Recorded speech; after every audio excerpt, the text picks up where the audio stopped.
Welcome to the Afterparty, where I look back at my most recent video and talk about behind-the-scenes stuff, the episode itself, certain jokes, and storyline segments if need be. For those watching this on YouTube, this is going to be something that I do on Patreon as a reward for my $5 a month supporters, or Akumas. But as a compromise, I will be making the public version censored, so if you want to see them uncensored, you're gonna have to click on the link in the description below and donate $5 a month, or $3 a month if you just want early access. So, Troublemaker. This video was kind of a long time coming for a number of reasons. The first of which being that I had to wait for Alias to deliver her lines, which did take a bit, but I did get them pretty early. It's just that another factor was I was procrastinating, and I really don't know what else to say about this. I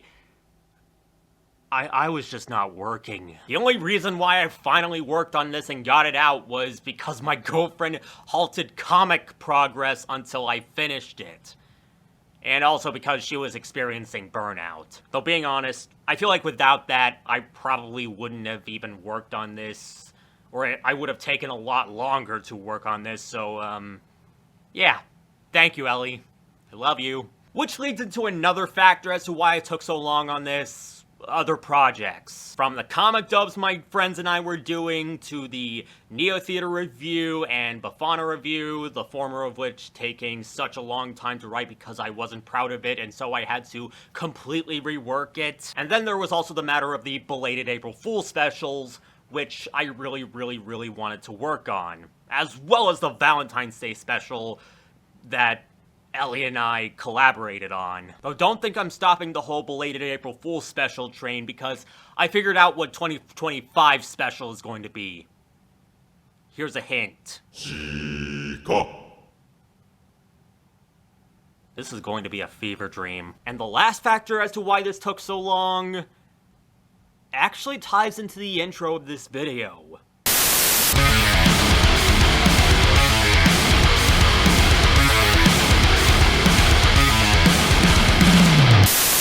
Yeah, I was learning how to produce music. That piece in the intro, like, all of that was me. I did that. I was a massive fan of Mick Gordon's work on Doom 2016 and Doom Eternal that I ended up wanting to make music in the style of this after Jeffrey Day made a bunch of video game themes in Doom Eternal's or Doom 2016 style.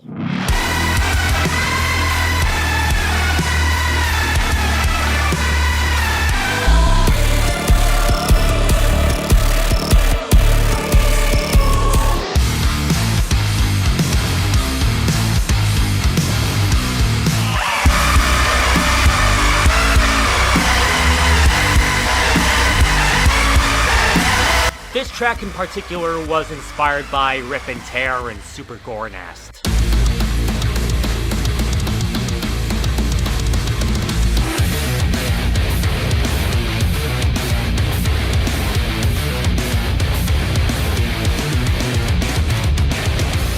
And this was more of a throwaway track that I decided to use for the intro, just because I don't have a name for it, and I don't plan on finishing it and mastering it, so yeah. Yeah, it's a perfect thing to say to somebody who went through 2 years worth of therapy in 5 days and took a trip to Finland only for the progress to revert when I got back. I would have gone to Paris if I were you. What was that? Yes, this review did take place 5 days after the Frightening Gale review. And 2 weeks. Timescale works differently in the storyline, so get used to it. And in the 2 weeks between Frightening Gale and this video, I actually did go to Finland to see my real-life girlfriend, Elvira Sundqvist, the person who has been drawing all the comics that you've been seeing on my channel.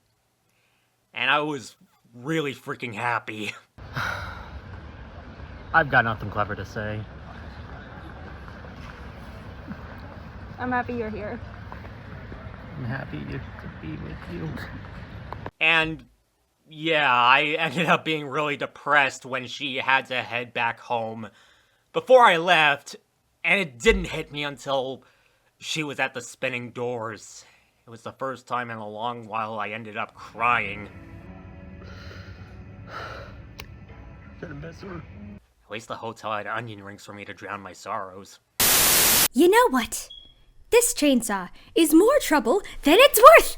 I'm just gonna avoid its existence. Bye-bye, chainsaw.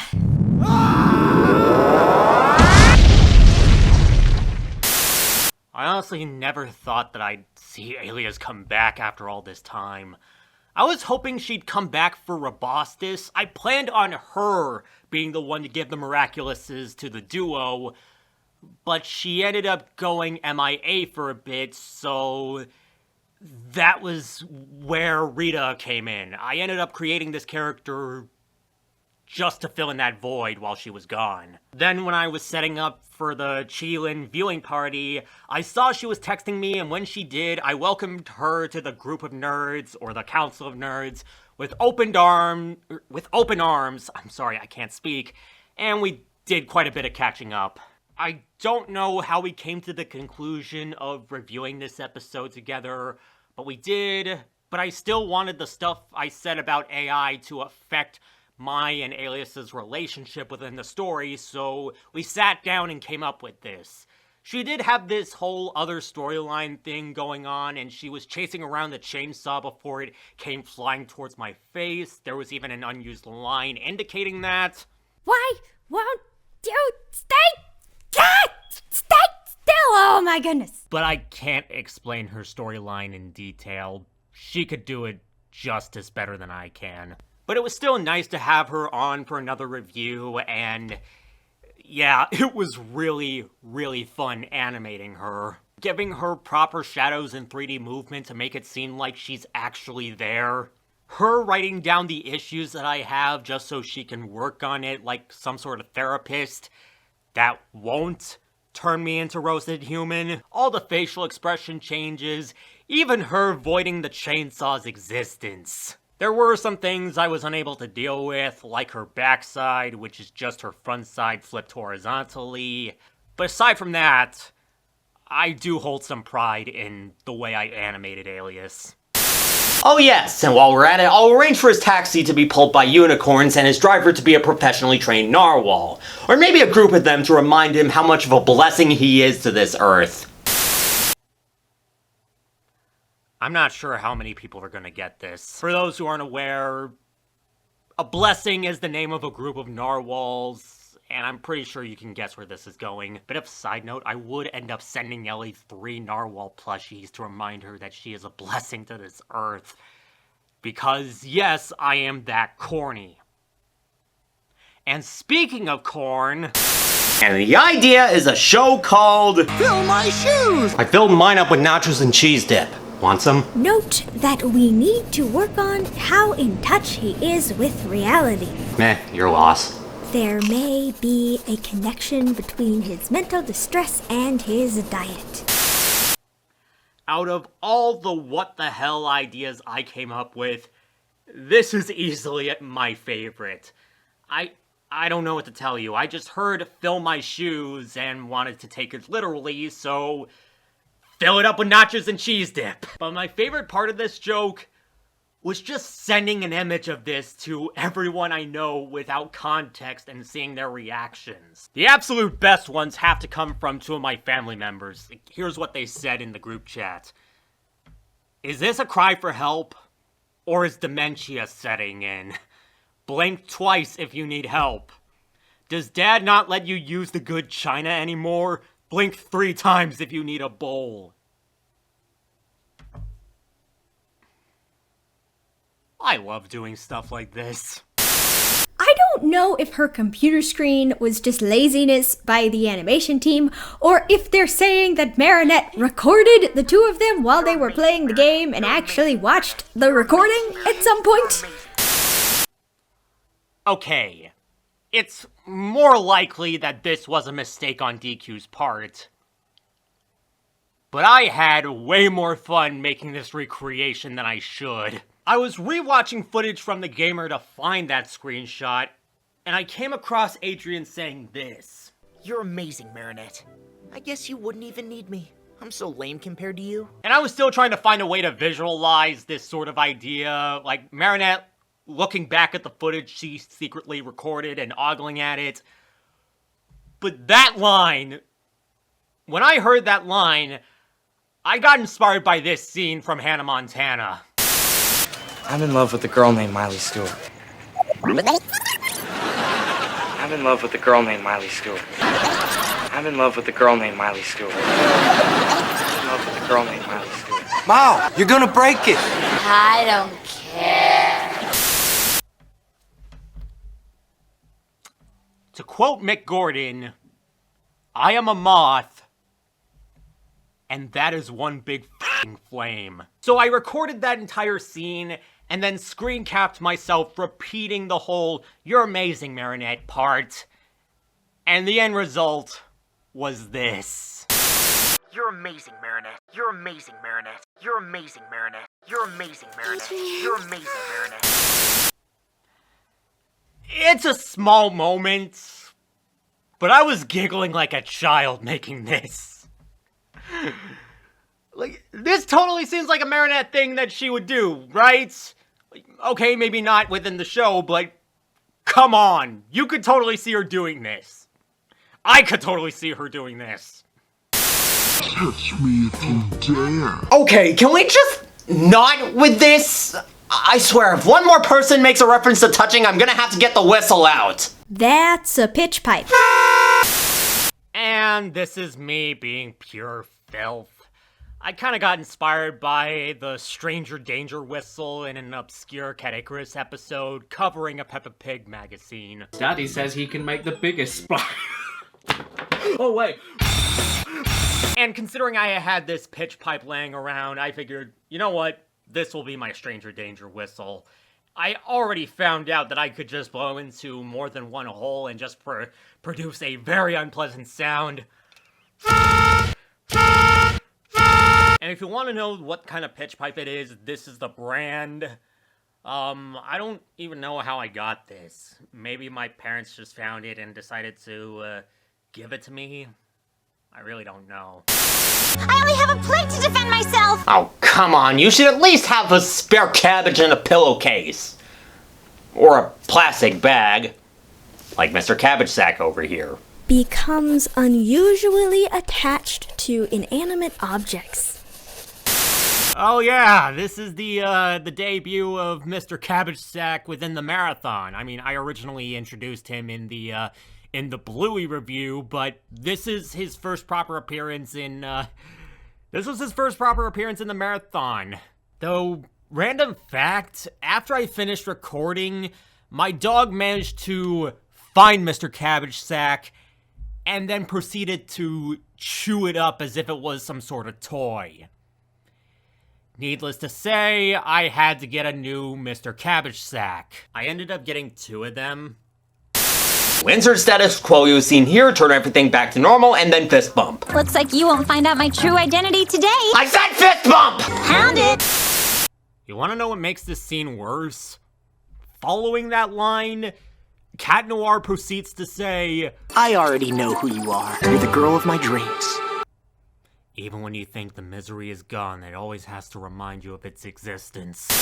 What? Don't think that just because I can't snap you out of existence that we're somehow friends after what you said. When you're ready to apologize, you know where to find me! Look, I didn't mean any of that to you. You were the exception. I even said that I missed you in my Roboxis review. Alias, wait!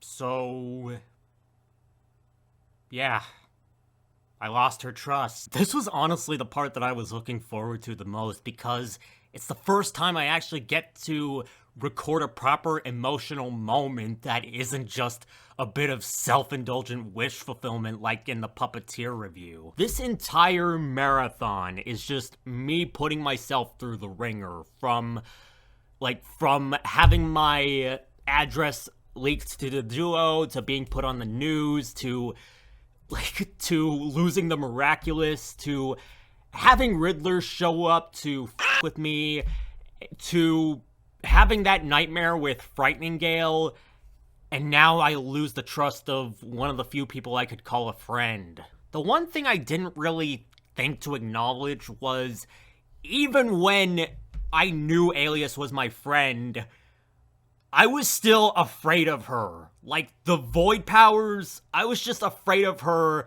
voiding my existence, and it was just adding on to my pre-existing fear of artificial intelligence. So, even if I was legitimately sorry, that fear isn't helping much. And if you're wondering why the audio quality is different in these shots than in the review segments, that's because I was recording this off of my phone. When I was recording the exterior shots for the Puppeteer review, I used this camcorder, the Vixia HF R500, and I didn't want to use this again because I feel like the quality and just this camcorder is outdated. Then again, the camcorder that I use to record my videos is kind of outdated, but I have yet to replace it, so I decided to just connect my phone to the same rig and shotgun mic that I used to record the DragonCon panels. It's the best I can do right now, and while the shots aren't exactly perfect, I really wish I could go back and improve them. I am generally pleased with how it turned out. Though what I am especially proud of was the composition for this scene. Like, yeah, it's another original piece. The track is called, well, Losing Trust. I'm not the best with naming musical pieces. The entire basis for this piece was the synth plugin Atomica from Cherry Audio. It's an emulation of the Fermata Polovox, a Soviet Union synthesizer that was really popular in the 80s and would be used by Mick Gordon for the Doom 2016 and Doom Eternal soundtracks.